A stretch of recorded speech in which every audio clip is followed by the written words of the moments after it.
Hi everyone, and welcome to this video tutorial. In this clip we're going to start working with text in our Linux systems. So we're going to be completing Task 2 in the Linux Basics lab. That means we're going to be starting on exercise 9.9 in the Linux Funbook. First thing we're going to need to do here is display a bunch of files that are going to be in the bin directory. So it's pretty easy. Just going to do ls, we've used this before, /bin, and we'll see a whole bunch of files that are going to be displayed on the screen. These are basically executables that are available to everybody, so you don't need any special permissions to use those. That's pretty straightforward for step one. Step number two, what we're going to do is see what we can find out about specific files. And there are three of them. If you look at the book, all of these files are displayed in one command. I'm going to split them up because it'll be a little bit easier to kind of describe what's going on. First one is the cat command that is in the bin directory. So if we use the file command is going to allow us to describe some information about a file. We simply specify the path of the file so we can see what the output looks like. So I'm going to say /bin and /cat. And we can see that the output is going to tell us a few things. One, it's a 64-bit binary executable file. So we know that this is a program, an application that we can run. After that, there's some other information about being dynamically linked to various shared libraries. There's also some information about the SHA-1 created UID. That information can be important to make sure that the actual file that we have installed is not one that somebody else has injected as malware. And all the files that get installed, there's a catalog that maintains all of the different UIDs. So for security check, that's going to be found out pretty easily. So that's one of the files. Second one we're going to look at is a password file that's in the etc directory. This one is the file that contains all of the user account information. So I'm going to do the same thing here. I was going to say file, not fail, file, and then /etc/password. And we can see from the output from that we're looking simply at a text file. So nothing kind of magic there. We can't execute it, anything else like that. And then the last one we're going to look at is a password file that's in the user bin directory path. And the point here is to show that we can have files of the same name somewhere within the directory structure. And those files will do two different things, or they can be two totally different types of files. So if I use the file command again and say /usr/bin/password, then that's going to come up and once again tell us that we have a 64-bit executable program. Notice that, again, the file is PASSWD. The previous file also PASSWD. The first one simply a text file. This one an executable binary file. So that's the point behind that one. Now step three, we're skipping over. Now why are we doing that? Basically because the files that are supposed to be up on that website are not there. So downloading them is going to be fairly tough. We can get the PDF file, but the image files are missing. So not going to worry too much about that one. All right. Next step, step four, we're going to create a directory called touched in our home directory. I'm already in the home directory. So to create a directory, you might remember from before, that's mkdir, make directory. And then home directory is tilde / and then,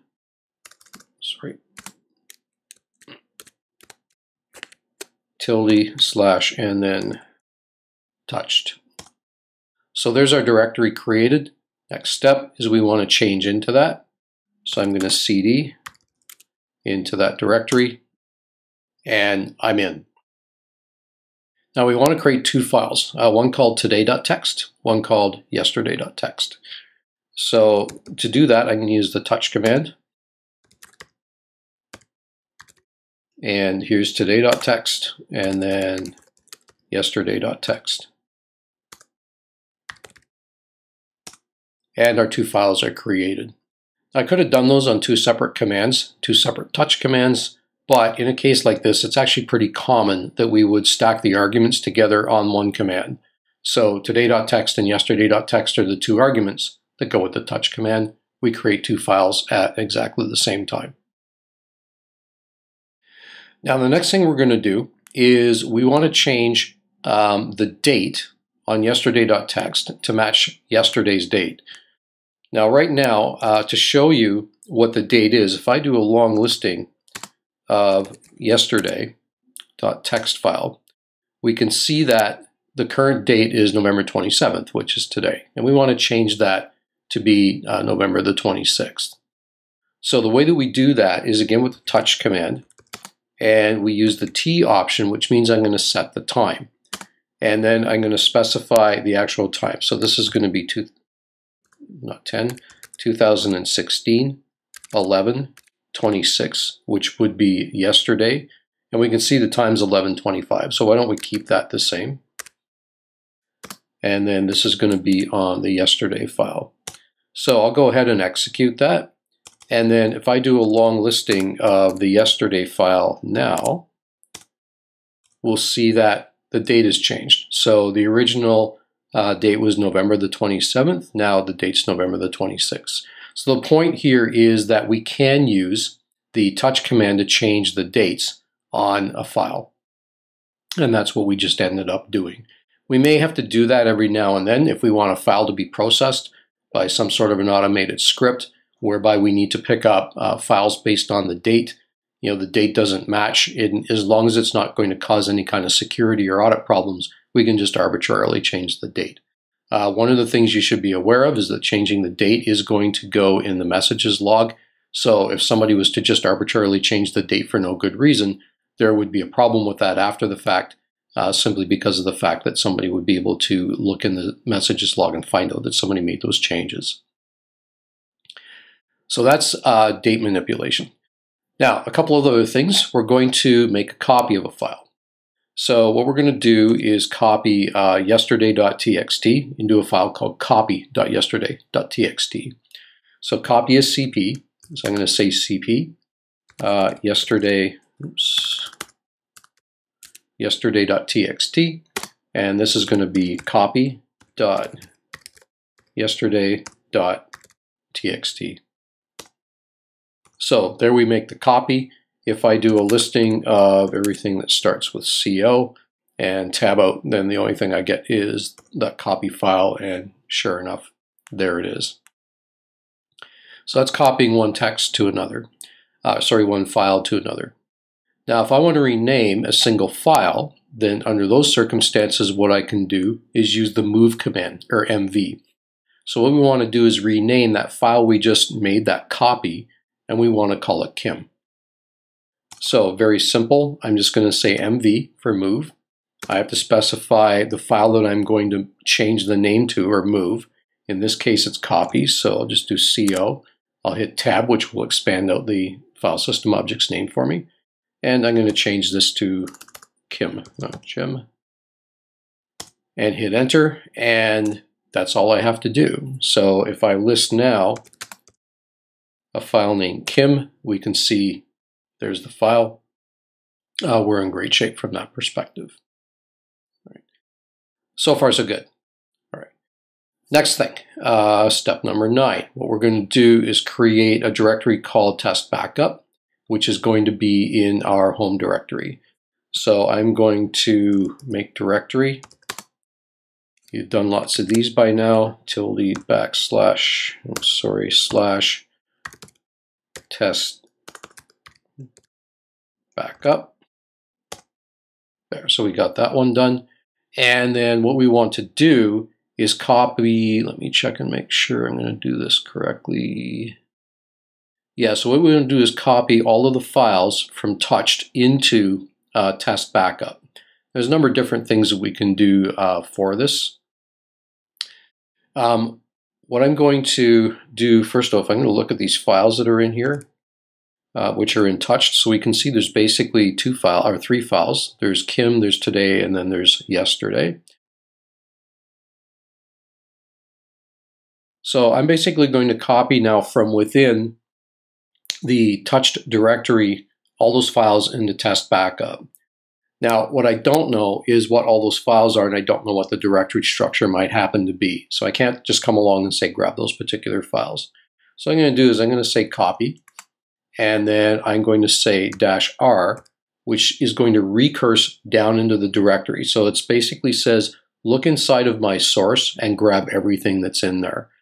The other thing that I'm going to do is I'm going to use another option, which is force, which is F. Now you don't have to do that necessarily, but what force is going to do is copy all the files even if they're already open. What's my source going to be? This will be tilde/ and touched, which is my / and touched, which is my source. And then my target is going to be in that directory I just created, which is test backup.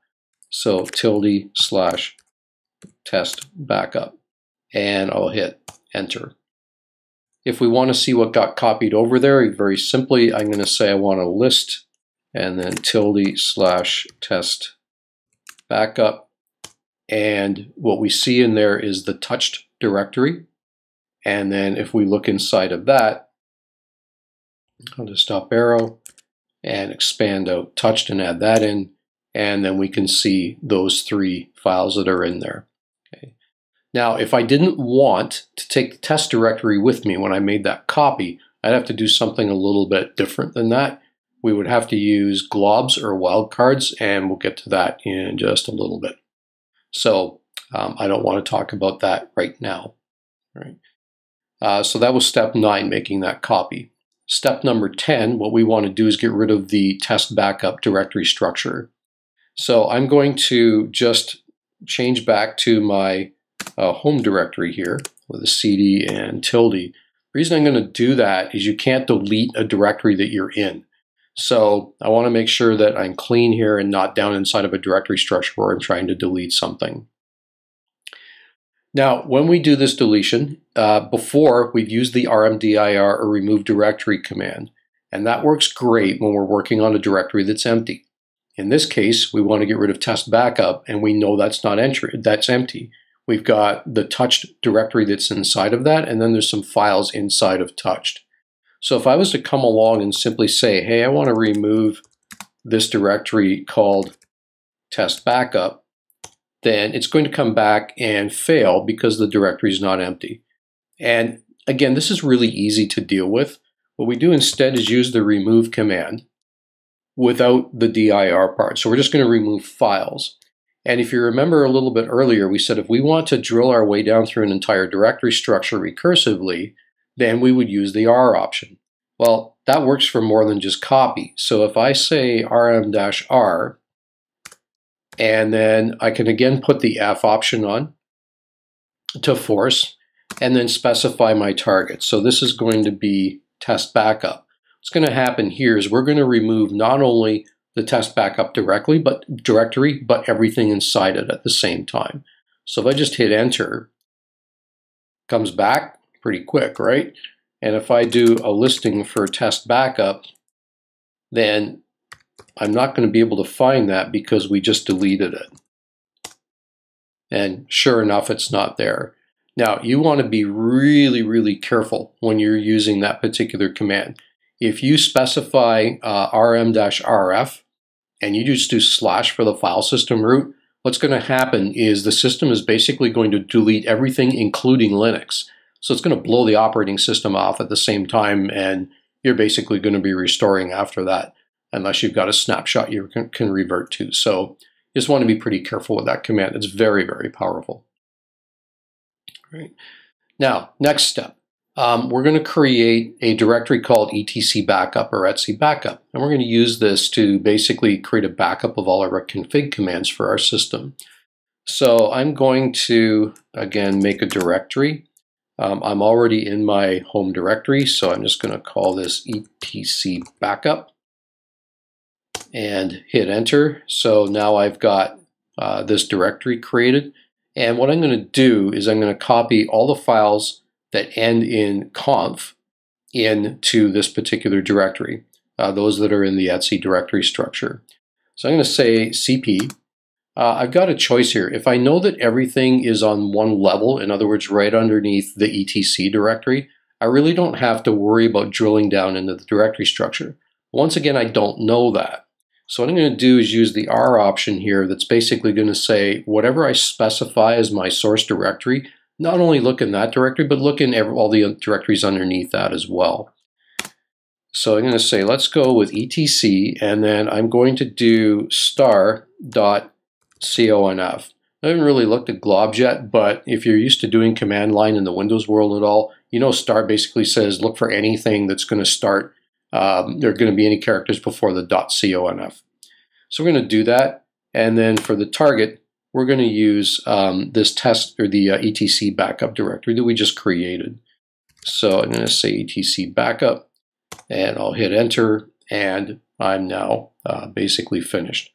So the question is, did we actually get anything? And if I do a listing of the etc backup directory, we can see that there's a number of files in there that end with the suffix conf, and that means that we did actually manage to copy a number of files. Okay. The last step we have in this particular exercise is we want to rename all those files from .conf to .backup, and that's fine. Normally, we said before that we use the mv, or the move command, in order to rename things. And for a single file, that works absolutely great. But if you use the move command and you have anything more than a single file as the input, then what it's going to do is take all of those and expect you to process those into a single output. And that's not really what we want to do here. What we want to do is, on a file-by-file basis, change the conf suffix to backup. So for that, we need to use the rename command. And rename, the syntax of it might seem a little bit weird, but it's actually not that bad.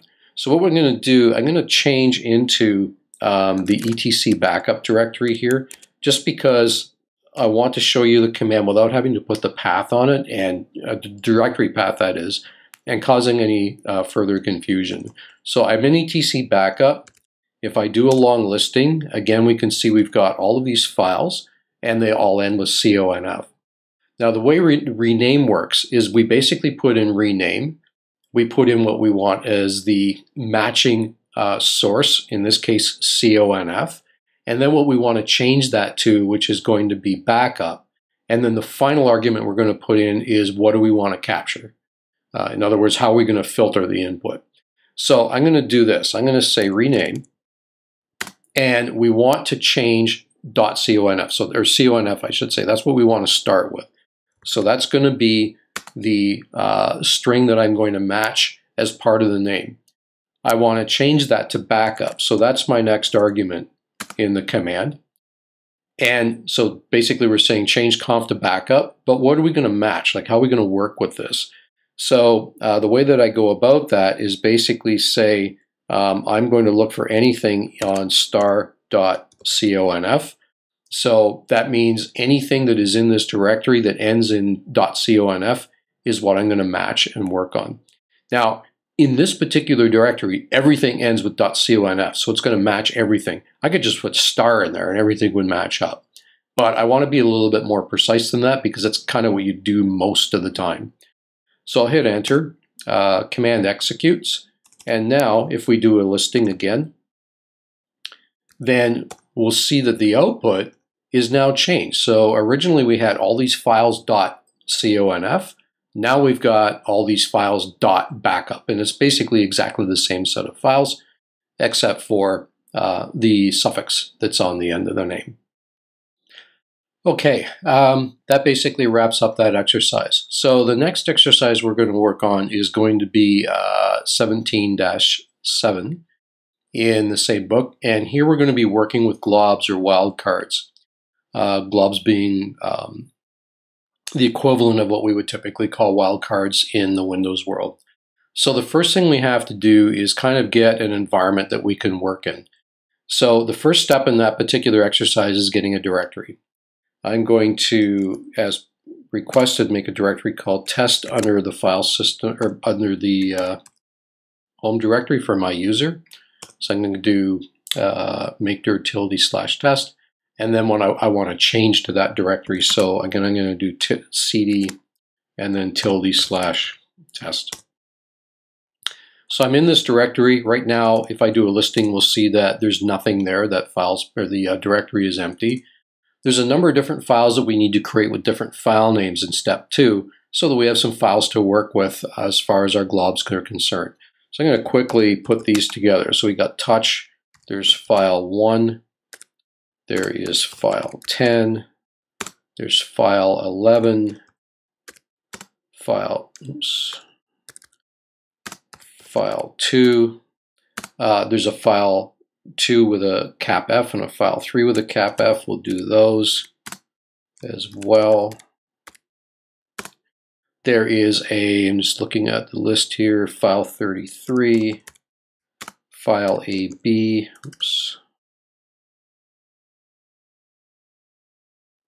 oh, that was supposed to be uppercase AB. A file lowercase a file uppercase a, so file A, a file AAA. I'm going to hit enter on this one and create these files. And I want to do the last two a little bit separately, and the reasons we have to quote those out. So I'm going to do a touch, and there's going to be a file with a left parenthesis on it. That's all fine, except for the fact that parenthesis is a reserved character, and basically what will happen is the system will try to expand that out, which we don't want it to do. So I can put quotes around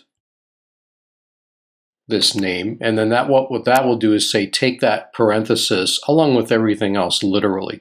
Do the same thing with the next one, which is file space 2. There's no reason we can't have spaces in file names in Unix, just the same as what we can do in Windows. Except just like in Windows, if there's a space, then what that means is I actually have two separate arguments. So if I just said file space 2, what would happen is that would create two files, one called file, one called 2. It's not what we want. So I'm just put quotes around the file 2 part, and that will create two files for us. One file with a parenthesis, one file with 2 at the end of it, and the space in the middle. So I'm going to hit enter. That'll be done. Just going to do a listing so we can see what files we've got, and we can see them all listed out down here at the bottom. So that's what we're going to be working with, so that we can get our globs working and kind of looked at this and say, well, you know, how is it exactly that we're going to go through and limit the display, if you wish, of the results. Now, we're going to be using the ls command for pretty much all of our experiments here, all of our work with globs. These will work with any command that has anything to do with file system objects. So whether you're copying, moving, whatever, it doesn't really matter what that is. You can use these globs all the time. Okay. Now, step number 3. The first thing we want to do is list all the files that start with file, where file is lowercase. So that's pretty easy. I'm going to do list. I'm going to say file and star. So you might remember from reading a little bit earlier that the star or the asterisk glob basically means I want 0 or more instances of whatever this character is.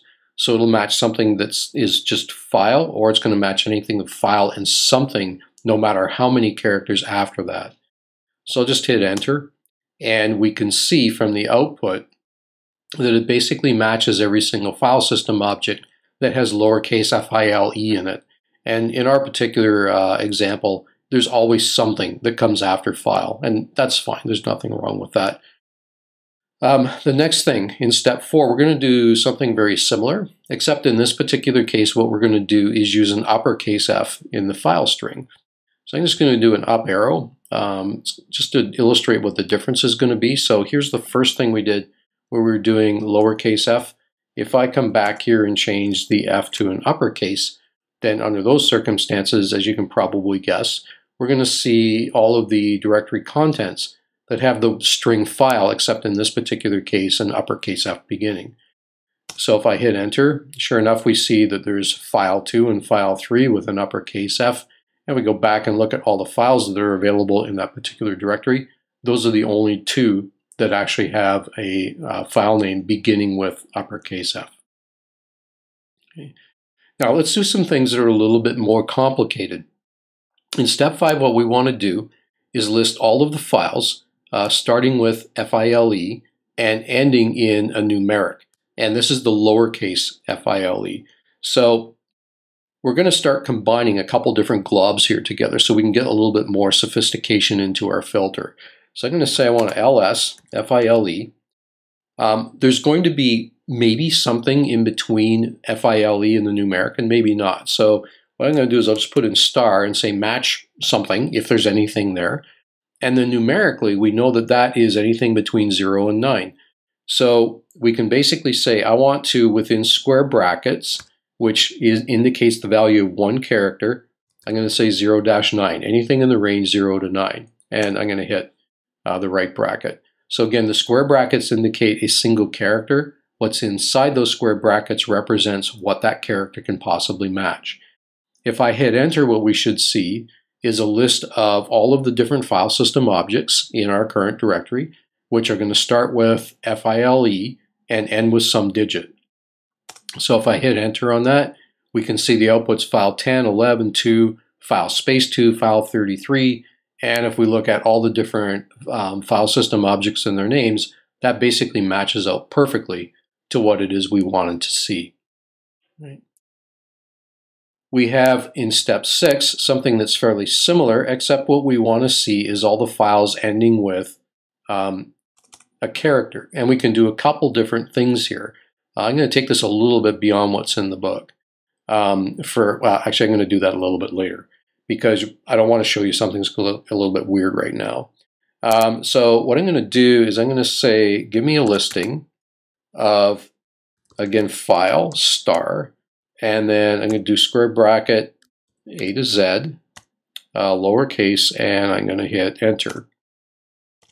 And you're probably going to see something here that's going to look a little bit weird because not only did it match file with the lowercase a, it also matched file with the uppercase A, the triple A, and the AB. Now, why is that? One of the things we have to think about is character sets. Back in the old days, we used ASCII, which is a very, very short character set. There's only 128 characters. And on top of that, things were very orderly. So, lowercase A to Z was one series of straight characters. Uppercase A to Z was also a series of straight characters. There was nothing in between them. The problem is these days we use Unicode, so UTF-8. And what ends up happening is those character sets are not exactly straight the way that we would normally expect them to be. And I'm going to show you a little bit later on how we take care of that in case we really do want to have those strings of upper and lowercase characters separated. For now, though, what we're going to do is look at step 7, which is going to be, we want to look at everything that starts with file with an uppercase F, has a digit after that, in other words, the 5th digit, and maybe something following that. So if we say, I want to do a listing of FILE, the 5th position, so that's the first 4 characters. The 5th character must be a numeric. So I'll do square bracket 0 to 9 and square bracket. And then if there's anything after that, fine. So in other words, it starts with that. So I'll just put the star on the end. I'll hit enter, and we see that we get file 2 and we get file 3. Okay. Now, what if I said, well, it is in step 8, what if I said I want to see FILE with a capital F, a digit, and nothing after that? In other words, it's going to be a 5-character name. So I'm just going to do an up arrow here. I'm going to get rid of the star on the end. And what this is telling me now is I want to see FILE with a capital F and a single digit after that, and that's it, nothing else. If I hit enter, we get exactly the same result because in our particular case, we don't have any files or any directories even that are FILE, a digit, and then something else after that. So basically, the results turn out to be exactly the same. Right. Step number 9, what we want to do is do a listing where we start with an alpha and we end with a numeric, and we may or may not have something in between that. So in this case, I'm going to say list. So with the alpha, I'll do in between square brackets A to Z. And we may or may not have something in between that. So I'll basically put a star in there. And then the last is going to be numeric, so that'll be 0 to 9. And let's see what we get. So in this particular case, again, we get anything that starts with an alpha and it ends with a numeric. We don't see the ones that are like file A and file triple A and that type of a thing, which is exactly what we want.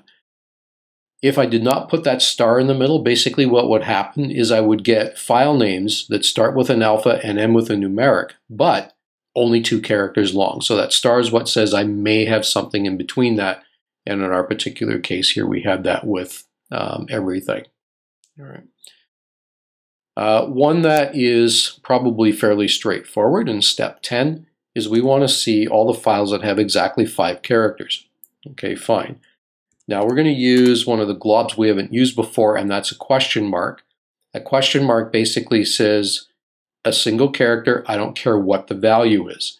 So if we want something that's going to be exactly 5 characters long, I can do 5 question marks. And that will give me everything that is going to be exactly as we mentioned here. So I'll hit enter, and if we look at that list of files that come back, every single one of them has exactly 5 characters in the file name. Exactly what we want to see. Okay. Step number 11. We want to look for files that start with either an upper or a lowercase f, and they end with either a 3 or an a. So I'm going to say list, so either an upper or lowercase f for the first character, square bracket, lowercase f, uppercase f, square bracket. So there's no ranges here. It's simply one of those 2 characters. We may or may not have something in the middle, so I'm going to put a star in there again. And then we're going to end with either 3 or uppercase A. So square bracket, 3, uppercase A, either of those 2 characters, and enter. And as you can see, we have a variety of files that are returned. They all start with either an upper or lowercase f. They all end with either a 3 or an uppercase A. So that is step, let me check and make sure that's step 11. Okay. Step 12, we want all the files that start with an F, have an I or an R as the second character, and the end is a number. Okay. So ls starts with an F, okay, has either an I or a cap R for the second letter. So I or cap R, either one for the second letter in between the square brackets represents a single letter. Maybe something in between, ends with a numeric. So again, last character, square bracket, 0 to 9, and then closing square bracket. So we see we start with an F. We must have a second character that's either going to be a lowercase I or an uppercase R, maybe something in between, and then ends with a digit. And if I hit an enter for that, we see everything that, again, starts with lowercase f. We have second letter being an I. We don't happen to have any files that have an uppercase R for the second character, so that didn't match anything. And then a numeric on the end. All right, so that was step 12. Now, in step 13, what we want to do is find all of the files that do not start with an uppercase F. So in this case, what we're going to do with our listing is, again, first character we're interested in, it does not start with uppercase F. So again, open square bracket. What we're going to do here, everything we've been doing so far is match something. What we want to say here is match everything but what we're specifying. So for that, we use an exclamation, which says not. We'll do uppercase F. So basically this says our first character is not going to be an F, and we may or may not have anything after that. So I'm just going to do a star and hit enter. And what we can see is we get a list of all the files that do not start with an uppercase F. So in this case, they all start with a lowercase f because that's all we got.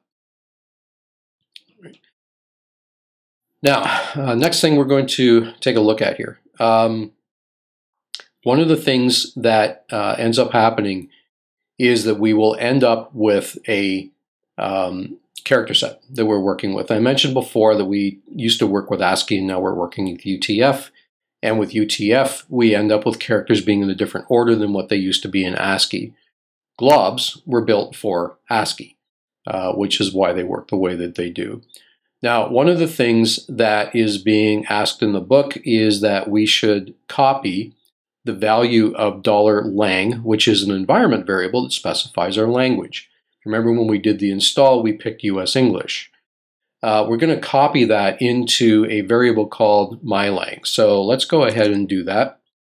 So basically what we do is we say dollar, which is saying it's going to be a variable, mylang, mylang, is going to be equal to dollar lang. So in other words, excuse me, an existing variable that is called lang. And if I do that, what ends up happening is we see that we get this value back. So basically it says ENUS, US English, UTF-8 is going to be our command set.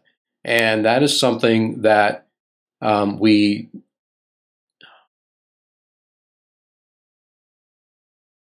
okay.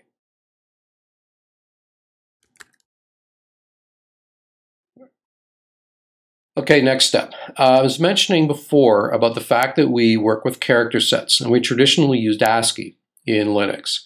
Now these days we typically use UTF-8 rather than ASCII, so we get a larger character set, and that character set is not going to have things in the same order. Step 14 wants us to copy the value, or the content if you wish, of an environment variable called lang, L-A-N-G, which contains our language. And our language when we installed is US English, so that's what we're going to be working with.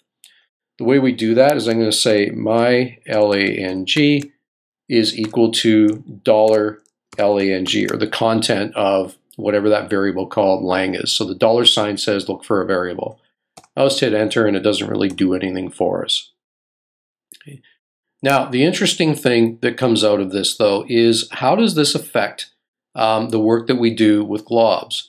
So first of all, I'm going to show what language actually is. So I'm just going to say echo and then $lang, which is how you can show the value of any variable. And we can see that comes back and says this is going to be US English and we're using UTF-8. Okay. Now, one of the things we can do here is we can instead change our language. So again, if I say I want to list everything that starts with lowercase alpha, I can do bracket A-Z bracket and anything after that. As we said before, that gives us both the upper and the lowercase f's. If I change this and say I want to list everything that is an uppercase alpha to start, then in this environment I get exactly the same thing. The reason for that is in UTF, the upper and lowercase alphabet are mixed together. They're not one after the other. So as a result of that, it makes it difficult to filter based on upper or lowercase ranges of characters. But we can change that. What I'm going to do is change lang to be equal to the character uppercase C. So I'm just going to say, oops, back up, lang equals C. Okay. Now once I've done that, let's see what the difference is going to be when I do my listings. So if I say ls and then lowercase a to z for the first character, now notice that in this particular output we don't have those uppercase f's anymore. And if I do the same thing for an uppercase character for the first, I'll do A to Z uppercase, star after that, and all I get are my cap Fs. And this is all great except for the fact I've now just changed my language set, which is not something that I want to do. So what I'm going to do is I'm going to put lang now back to my lang, which is where I saved it off to. So I'm just going to say lang, oops, back up, sorry, lang is equal to $mylang. If I echo lang again, now it's back to where it started. And if I go back and say I want to do an ls lowercase a to z star after that, now I'm back where I started and both the upper and lowercase f's come back. So one of the things, the moral of this part is that when you are working with globs, you have to be very careful about language, especially if you're filtering ranges of alpha characters. So what we just did is something that's very common, and you see this a lot in scripts. You create this temporary variable mylang, you set it to whatever the language is, you change lang to C, in uppercase C, which basically says it's going to honor the ASCII order of characters. And then when you're finished with that, you put it back to where you started so that you don't cause any further trouble down the road. That is a wrap for this part of the lab, so that's task 2. Hopefully this was helpful for you, and we'll see you next time.